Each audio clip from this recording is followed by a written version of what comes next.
എടാ അച്ഛ വീട്ടിൽ നിൽക്കാൻ നിനക്ക് നാണമില്ലടാ. വലിച്ച ദുബായിൽ എന്റെ ജോലി ഇപ്പൊ പോകുന്നു ഞാൻ അറിഞ്ഞ. മാത്രമല്ല എന്റെ ഫീൽഡിൽ ജോലി കിട്ടണമെങ്കിൽ ഞാനിപ്പോ ട്രിവാൻഡ്രത്ത് നിന്നേ പറ്റൂ. എടാ നമ്മുടെ കുടുംബത്തിലെ വാട്സാപ്പ് ഗ്രൂപ്പിലെ നിന്നെ പറ്റിയാണ് ചർച്ച. ദുബായിലെ ജോലിയും പോയി നീ അമ്മായി എവിടെ ചെലവിലാണ് കഴിയണം.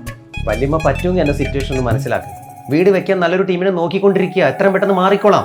മാത്രമല്ല ഇപ്പൊ അവളുടെ അമ്മയ്ക്ക് സുഖമില്ല. ഒരു ആവശ്യം വന്നാൽ അവിടെ ആണായിട്ട് ഞാനേ ഉള്ളൂ. അയ്യേ ഇവന്റെ അടുത്തൊന്നും പറഞ്ഞിട്ട് ഒരു കാര്യമില്ല, വിട്ടുകളാ. തെക്കേടത്തെ തറവാട്ടുകാര് ഭാര്യ വീട്ടിലെ കൈ നനയ്ക്കാൻ പോലും ആലോചിക്കും. ഞാനും നിന്റെ അച്ഛനൊക്കെ കഴിഞ്ഞ 40 വർഷത്തിനിടയ്ക്ക് ഒരിക്കൽ പോലും ഭാര്യ വീട്ടിൽ കിടന്ന് ഉറങ്ങിയിട്ടില്ല. ആ കുടുംബത്തിന്റെ പാരമ്പര്യമായിട്ട് നീ ആയിട്ട് തകർത്ത് കളഞ്ഞത്. എടാ ജയറാമേ, നീ എങ്കിലും അവനെ ഒന്ന് പറഞ്ഞു മനസ്സിലാക്കി വിടാ. ഇനി പറഞ്ഞിട്ടെന്ത് കാര്യം? കുടുംബക്കാര് മൊത്തം അറിഞ്ഞില്ലേ? കഷ്ടം, നാണം കെട്ടവൻ. അറിയിക്കടാ.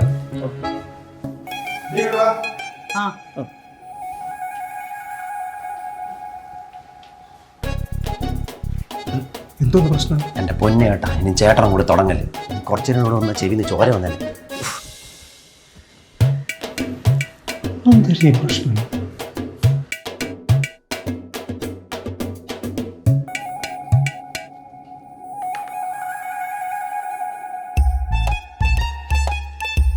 കഴിക്കച്ചാ. മോളെ, ഞാൻ രാവിലെ 2 റസ്കേ കഴിക്കാറുള്ളൂ എന്ന് അറിയത്തില്ലേ?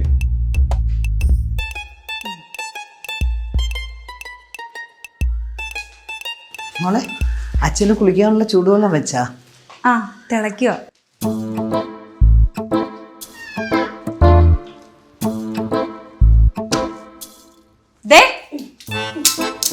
നോക്കാൻ ഒരു മാസം 3 ആയി. ഞാൻ എന്തെങ്കിലും എടുത്തിട്ട് വേണ്ടത്തോട്ട് പോകും. നീ ഒറ്റയ്ക്ക് അങ്ങ് തീരുമാനിച്ചാൽ മതി ട്രിവാൻഡ്രത്ത് പോണ കാര്യം. നീ അച്ഛൻ്റെ അടുത്തും കൂടെ പെർമിഷൻ ചോദിക്കുക. ജയറാം ചേട്ടാ, എന്റെ ഇന്റേൺഷിപ്പിന്റെ കാര്യം ഞാനാണ് നിങ്ങളുടെ അച്ഛനാണ് തീരുമാനിക്കണം. ഈ വീട്ടിൽ മുതിർന്ന ആൾ അച്ഛനായതുകൊണ്ട് അച്ഛൻ്റെ അടുത്ത് ചോദിച്ചിട്ട് പോണില്ല അതിന്റെ ഒരു മര്യാദ. എന്റെ സ്വന്തം വീട്ടില് എന്റെ അമ്മയുടെ കൂടെ നിന്ന് എന്റെ ഇന്റേൺഷിപ്പ് കംപ്ലീറ്റ് ചെയ്യണമെങ്കിൽ നിങ്ങളുടെ അച്ഛന്റെ പെർമിഷൻ വേണമല്ലേ? എന്ത് കഷ്ടമാണിത്.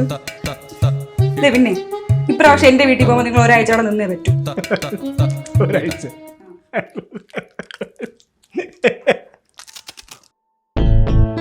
3 മാസം, അതും 2 പേര് 2 ഇടത്ത്. അതെന്തോ എനിക്ക് ശരിയായിട്ട് തോന്നുന്നില്ല മോളെ. അമ്മ ഇന്റേൺഷിപ്പ് കംപ്ലീറ്റ് ചെയ്താലേ ഡിഗ്രി കിട്ടും. ഇല്ലെങ്കിൽ 4 വർഷം പഠിച്ചതൊക്കെ വേസ്റ്റ് ആവും. മോളെ, തെക്കേട് തറവാട്ടിന് ഇപ്പൊ ആവശ്യം ഒരു കുഞ്ഞിക്കാനാണ്. നിങ്ങൾ തൽക്കാലം അത് ശ്രദ്ധിക്കാൻ നോക്കുക, അല്ലേ? അച്ഛ പറഞ്ഞാണ് ശരി.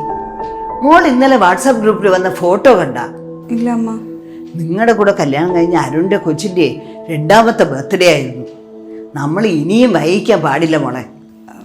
പക്ഷെ അമ്മ, ഇപ്പം ഞാൻ ഇന്റേൺഷിപ്പ് ചെയ്തില്ലെങ്കിലേ തെക്കേടുത്ത മൂത്ത മരുമോള് വെറും +2 കാരിയാണെന്ന് കുടുംബക്കാർ പറയും. 3 മാസത്തെ കാര്യമല്ലേ ഉള്ളൂ. ഞാൻ എന്തായാലും ഒന്നുകൂടി ഒന്ന് ആലോചിക്കട്ടെ. അച്ഛാ, അമ്മ എനിക്ക് പ്രൊമോഷൻ കിട്ടി. ശരിക്കും? നേരെ നിൽക്കടാ, ഒരു ഫോട്ടോ എടുത്ത് ഫാമിലി ഗ്രൂപ്പിലിടക്ക്. തെക്കേട് തറവാട്ടിന്റെ അഭിമാനം ഒരു ക്യാപ്ഷൻ ഇവിടെ കൊടുക്കുക. ഓക്കെ. പിന്നെ അച്ഛാ, ഈ പ്രൊമോഷൻ വിത്ത് ട്രാൻസ്ഫർ ആണ്. അപ്പൊ ഒരാഴ്ചക്ക് ഞാൻ ട്രിവാൻഡ്രത്ത് ജോയിൻ ചെയ്യണം. കഴക്കൂട്ടത്ത്. ഇനി നിന്റെ വീടിന്റെ അടുത്ത് 2 കിലോമീറ്ററല്ലേ ഉള്ളൂ. ഓ, അടിപൊളി. അപ്പൊ പിന്നെ എല്ലാ പ്രശ്നവും സോൾവ് ആയി.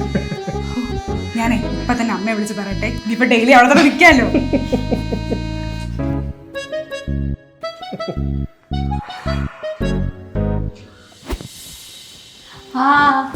മക്കളെ, യാത്രയൊക്കെ സുഖമായിരുന്നാ? എന്റെ ശീലയെ കൊണ്ട് എത്ര ദിവസമായി? ഒന്ന് ക്ഷീണിച്ചല്ലേ? പോണേ. ഓ, നീ ഗുണ്ടായോണ്ട് തോന്നണത്. ഓ, ഇനിയിപ്പോ കുറച്ചൊന്നും ഇവിടെ കാണുമല്ല. എന്നാ ഞാനങ്ങോട്ട് ഇറങ്ങട്ടെ. അർജന്റായിട്ട് ഓഫീസ് വരെ ഒന്ന് പോണം. അയ്യോ മോനെ, ഞാൻ ഊണെല്ലാം റെഡിയാക്കി വെച്ചിരിക്കുന്നു. അതെല്ലാം കഴിച്ച് സമാധാനത്തോടെ പോയാൽ മതി. നിന്റെ പ്രൊമോഷൻ പോയാലും കുഴപ്പമില്ല, നിന്നെ അച്ഛ വീട്ടിൽ താമസിക്കാൻ ഞാൻ എന്തായാലും സമ്മതിക്കില്ല. എന്റെ അച്ഛാ, അത് എനിക്ക് അറിഞ്ഞൂടി. ഞാൻ വാടകയ്ക്ക് വേറൊരു വീട് നോക്കിയിട്ടുണ്ട്. അതിന്റെ മറ്ററ്റകുറ്റപ്പണികളും ക്ലീൻ ചെയ്ത് കൈ കിട്ടാനുള്ള ഒരാഴ്ചത്തെ സമയം, അത്രേ ഉള്ളൂ. ഒരാഴ്ച പോയിട്ട് ഒരു ദിവസം പോലും നീ നിൽക്കൂല. അമ്മ, വീട് ഷിഫ്റ്റ് എന്ന് പറയാൻ നിനക്ക് നിൽക്കാൻ കമ്പനിയിൽ നിന്ന് റൂം പ്രൊവൈഡ് ചെയ്യുന്ന അവരത് പറഞ്ഞാൽ മതി. ആ അയ്യേ, ഇവിടെ വീടുള്ളപ്പോ ഹോട്ടലിൽ പോയി നിൽക്കാൻ നിങ്ങൾക്ക് വല്ല വട്ടം ഉണ്ടാവും. എടി, വാടകയ്ക്ക് വീടെടുത്തെന്ന് കള്ളം പറഞ്ഞിട്ടാണ് ഇങ്ങോട്ട് വന്നത്. ഇപ്പോഴും നോക്കി തുടങ്ങിയാൽ എന്തെങ്കിലുമൊക്കെ സെറ്റ് ആവൂ. എന്തായാലും കള്ളം പറഞ്ഞില്ല ഇങ്ങോട്ട് വന്ന്. ഇന്ന് ഹോട്ടലിലാണ് നിൽക്കണമെന്ന് പറ. അവരായിരുന്നു അറിയാനൊന്നും പോണില്ല. അറിയൂലല്ലേ? അല്ല, എങ്ങാനും അറിഞ്ഞാലാ? ഏയ്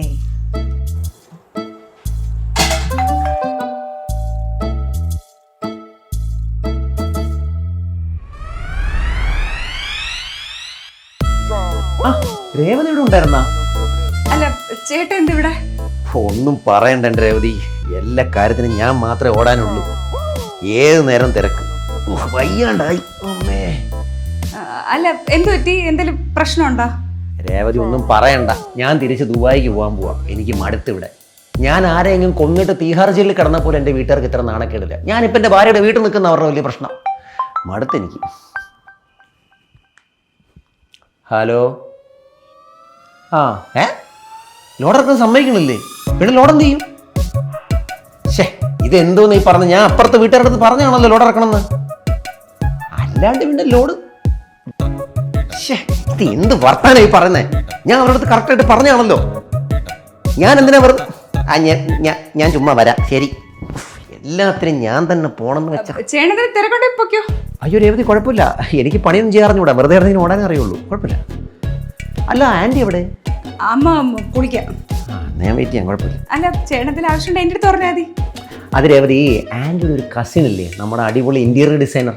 എനിക്ക് പുള്ളിയുടെ കോണ്ടാക്ട് വേണം. അയ്യോ അങ്ങനെ ചത്തുപോയി. അല്ല മരിച്ചുപോയി. അയ്യോ, എപ്പോ? കഴിഞ്ഞ വർഷം. അയ്യോ, ഞാനാണെങ്കിൽ ഇന്റീരിയറിന്റെ പണി ഏൽപ്പിക്കാൻ വേണ്ടിയായിരുന്നു. ഷേ, ഞാൻ എന്ത് ചെയ്താലും ഇതാണുള്ള അവസ്ഥ. ഇനിയിപ്പോൾ എന്ത് ചെയ്യും? നമ്മുടെ ആ ശാരദമാമയുടെ മോനുണ്ട് ശ്യാം, അവൻ്റെ കല്യാണം 2 ആഴ്ച കഴിഞ്ഞില്ലേ, അവനെ ഏൽപ്പിക്കായിരുന്നു. ഞാനിങ്ങനെ വെള്ളം കുടിച്ചുകൊണ്ടിരിക്കുകയുള്ളൂ തോന്നുന്നു.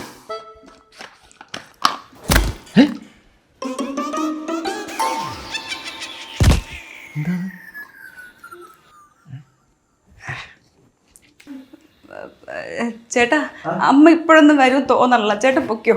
ആ, ഞാൻ നാളെ വല്ലതും വരാം. ആരാ മോളെ? ആ, വന്നാ ആൻറ്റി? ഞാനാ. ആ, സരിമോനായിരുന്നാ? എന്തു പറ്റി മോനെ? മോന? ചേട്ടാ, ചേട്ടാ,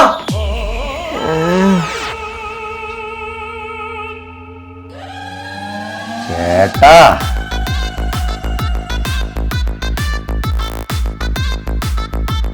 അയ്യോ, ഞാനിതിപ്പോ ആരോട് ആദ്യം പറയും? ചേട്ടാ, തെക്കേടത്തെ ആണുങ്ങൾ മാറി ചിന്തിച്ചു തുടങ്ങി എന്ന ക്യാപ്ഷനും വെച്ച് ചേട്ടന്റെ ഫോട്ടോ നമ്മുടെ വാട്സാപ്പ് ഗ്രൂപ്പിൽ ഇട്ടാല? എടാ പുല്ലേ, അതിനേക്കാൾ എന്നെ ആ കിണറ്റി തള്ളിയിട്ട് നീ അങ്ങ് കൊല്ല്. ദയവ് ചെയ്ത് നീ ഇതാരോടും പറയരുത്. അങ്ങനെ പറഞ്ഞില്ലെങ്കിൽ എനിക്ക് എന്തോ പോലെ തോന്നും. ചേട്ടൻ്റെ അച്ഛൻ അമ്മാരത്തെ ചെയ്താണല്ലോ എന്നോട് ചെയ്തത്. എന്നെ ദുബായിലോട്ട് അങ്ങനെ പാക്ക് ചെയ്ത് നിങ്ങളിവിടെ അച്ചി വീട്ടിൽ സൂക്ഷിക്കണ്ട. സുഖോ? ഇവിടെ നിൽക്കണത് സൂക്ഷിച്ചെന്നാണ് നിന്റെ വിചാരം? എടാ, നിന്നെ പോലുള്ള ഏതെങ്കിലും നാറികൾ വന്ന് കണ്ടുപിടിക്കുമെന്ന് പറഞ്ഞ് ടൈം ബോംബ് സെറ്റ് ചെയ്ത രീതിയിലാണ് ഞാൻ ഇവിടെ നിൽക്കണം. അറിയോ നിനക്ക്? നീ ഇത് ആരോടും പറയൂലെന്ന് പ്രോമിസ് ചെയ്തേ. നോക്കാം.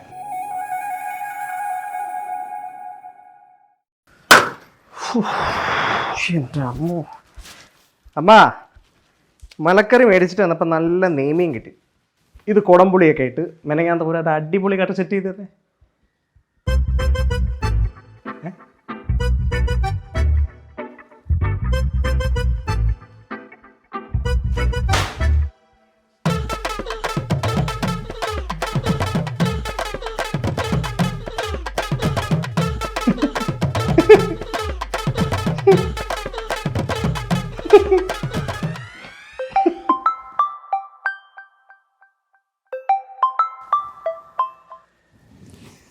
ഹലോ, ജയറാം ഫോൺ എടുക്കാതെ പുറത്തു പോയിരിക്കുക.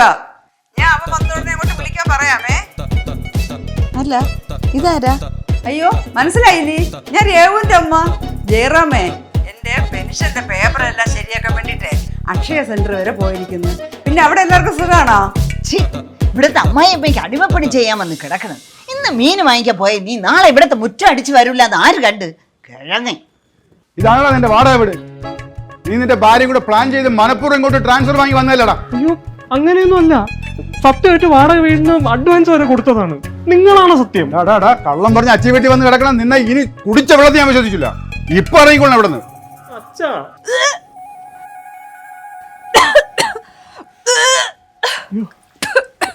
രേവതി എന്തു പറ്റിയമ്മ? ഒന്നും പറ്റിയൊന്നുമില്ല. ഈ വീട്ടിലൊരു പുതിയ ആളും കൂടെ വരാൻ പോടും. കൺഗ്രാചുലേഷൻ.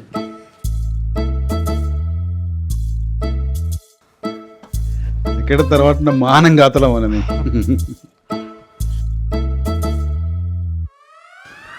പിന്നെ ഇനി ഒന്നും നോക്കണ്ട, ഇന്ന് തന്നെ ഇവിടെ നിന്ന് വീട് മാറണം.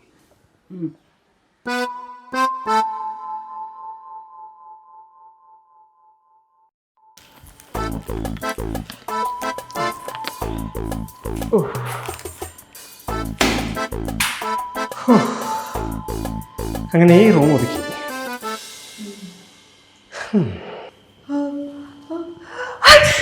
ആ എടി നീ ആ ഷോൾ എങ്ങനെ കെട്ടിക്കൊണ്ട് തരില്ലേ?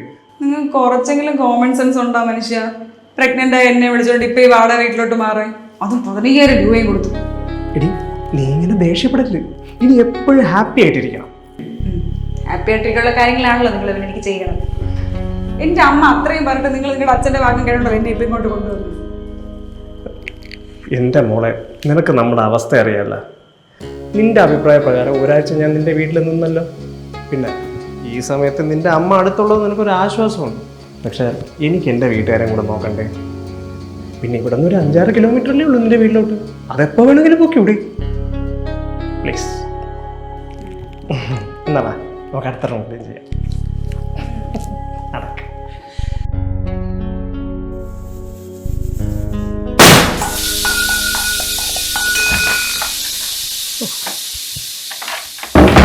എന്തോന്ന് കേട്ടോ സൗണ്ട് കേട്ടത്?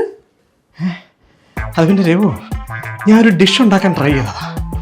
ആദ്യം തീ വന്നു, പിന്നെ ഒരു പുക വന്നു, പിന്നെ ഒരു വലിയ സൗണ്ട് കേട്ടപ്പോൾ ഞാൻ ഇറങ്ങി. നിങ്ങൾ വീടെല്ലാം കൂടെ കത്തിക്കോ? എൻ്റെ രഘു, ഹോട്ടൽ ഫുഡ് ഹെൽത്തി അല്ലാത്തതുകൊണ്ടാണ് നിനക്ക് നമ്മുടെ ജനിക്കാൻ പോണ കുഞ്ഞിന് വേണ്ടിയിട്ട് ഞാൻ ഇതൊക്കെ ട്രൈ ചെയ്യണത്. എന്നിട്ട് ഇപ്പൊ എന്തായി? മര്യാദക്ക് എന്റെ വീട്ടിൽ ഇരുന്നപ്പോ സമയാസമയം നല്ല ഫുഡ് അമ്മ ഉണ്ടാക്കി തന്നോണ്ടിരുന്നില്ലേ? ആ നീ അതുപോലാണെന്ന് പറഞ്ഞ് ഇതൊന്ന് ട്രൈ ചെയ്യ്. ആ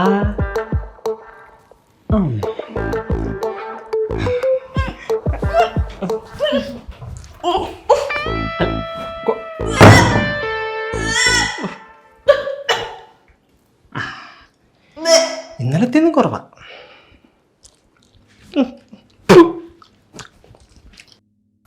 ഇന്ന് രാവിലെയൊക്കെ നല്ല വോമിറ്റിംഗ് ഉണ്ടായിരുന്നമ്മ. അതുകൊണ്ട് ഞാൻ ഇന്റേൺഷിപ്പിന് പോണില്ല. ആ മക്കൾ പോകണ്ട, റെസ്റ്റ് എടുക്കുക കേട്ടോ. ഈ സമയത്ത് മോർണിംഗ് സിക്നസ് ഒക്കെ കാണും മക്കളെ. നല്ലപോലെ വെള്ളവും കുടിച്ച് നട്ട്സൊക്കെ കഴിക്കുക കേട്ടോ. ഞാൻ അവിടെ പോയി. ചേട്ടന് രാവിലെ തന്നെ എന്തോ അർജന്റ് മീറ്റിംഗ് ഉണ്ടെന്ന് പറഞ്ഞ് നേരത്തെ പോയി. ആ അവൻ ഇറങ്ങുമ്പോൾ ഇതുവഴി വരാൻ പറ. രാത്രിത്തെ ഫുഡ് ഞാൻ കൊടുത്തു വിടാം. ശരി അമ്മ, ഞാനേ രാവിലെ ഒന്നും കഴിച്ചില്ല, പോയി കഴിക്കട്ടെ. ശരി ശരി.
എടാ, ഇനിയും നിങ്ങളെ തോന്നിയസത്തിന് കൂട്ടി നിൽക്കാൻ എനിക്ക് പറ്റൂല. ജയറാമേ, നിനക്ക് ഭാര്യ വീട്ടിൽ നിൽക്കാൻ നാണക്കെട്ടാണെങ്കിൽ നിൽക്കില്ല. പക്ഷെ എൻ്റെ മോളുടെ പ്രസവം കഴിയുന്നത് വരെ അവൾ എൻ്റെ ഈ വീട്ടിൽ തന്നെ നിൽക്കും. ചേട്ടാ, ഞാൻ എന്തായാലും ഇനി ആ വീട്ടിലോട്ട് തനിച്ചില്ല. മോളെ മോളെ ഇപ്പൊ എങ്ങനെയുണ്ട്? അവൻ വിളിച്ചു പറഞ്ഞപ്പോ പേടിച്ചു പോയി. മോളിന് ഇന്റേൺഷിപ്പിനൊന്നും പോകണ്ട. ഇതിപ്പോ വീട്ടിൽ വെച്ചായതുകൊണ്ട് കുഴപ്പമില്ല. പുറത്തെവിടെയെങ്കിലും വെച്ചാണ് തലചുറ്റി വീഴുന്നെങ്കിലും. എടാ, ഞാൻ ടാക്സി ബുക്ക് ചെയ്താൽ വന്ന് നീ പോയി രേവയുടെ സാധനങ്ങളൊക്കെ പാക്ക് ചെയ്തിട്ട് വാ. അവളെ ഇനി ഒറ്റയ്ക്ക് നിർത്താൻ പറ്റത്തില്ല. നമുക്ക് നമ്മുടെ വീട്ടിലോട്ട് വിളിച്ചോണ്ട് പോവാം. അവിടെ ആകുമ്പോൾ ഞങ്ങൾ രണ്ടുപേരും ഉണ്ടല്ലോ നോക്കാൻ. പിന്നെ ശനിയും ഞാനും നിനക്ക് അവിടെ വന്ന് നിൽക്കുകയും ചെയ്യാം. അതെ, എന്റെ മോൾ ഒരിടത്തേക്കും വരണില്ല. അത് നിങ്ങൾ മാത്രം അങ്ങ് തീരുമാനിച്ചാൽ മതിയാ.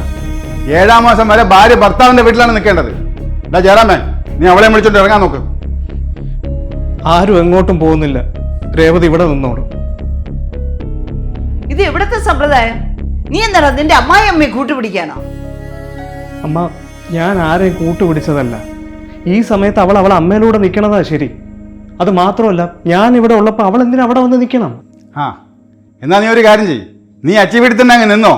നാട്ടുകാർക്ക് പറഞ്ഞിരിക്കാൻ ഒരു വകയായല്ലോ. അല്ലെങ്കിൽ ഞാൻ അത് തന്നെയാണ് ചെയ്യാൻ പോകുന്നത്. ഓഫീസിന് തൊട്ടടുത്ത് ഇങ്ങനെ ഒരു വീടുള്ളപ്പം 15,000 രൂപയും കൊടുത്ത് ഞാൻ എന്തിനു വാടക വീട്ടിൽ പോയി കിടക്കണം? ഈ സമയം എനിക്ക് രേവതിയുടെയും എനിക്ക് ജനിക്കാൻ പോകുന്ന കുഞ്ഞിൻ്റെയും സേഫ്റ്റിയും സന്തോഷം തന്നെയാണ് വലുത്. അച്ഛൻ പറഞ്ഞതുപോലെ വാടക വീട്ടിൽ പോയി നിന്നുകൊണ്ടാണ് ഇപ്പോൾ ഇതൊക്കെ സംഭവിച്ചത്. ഇനി എനിക്ക് എൻ്റെ കൊച്ചിൻ്റെ ജീവിതം വെച്ച് റിസ്ക് എടുക്കാൻ വയ്യ. ഭാര്യയ്ക്ക് എല്ലാവരെയും വിട്ട് ഭർത്താവിൻ്റെ വീട്ടിൽ പോയി നിൽക്കാമെങ്കിലേ ഭർത്താവിനും തിരിച്ച് ഭാര്യയുടെ വീട്ടിൽ പോയി നിൽക്കാം. ഇനിയിപ്പോൾ അതിൻ്റെ പേരിൽ തെക്കേടത്ത് തറവാട്ടിൻ്റെ മാനം പോണെങ്കിൽ അതങ്ങ് പോട്ടെ.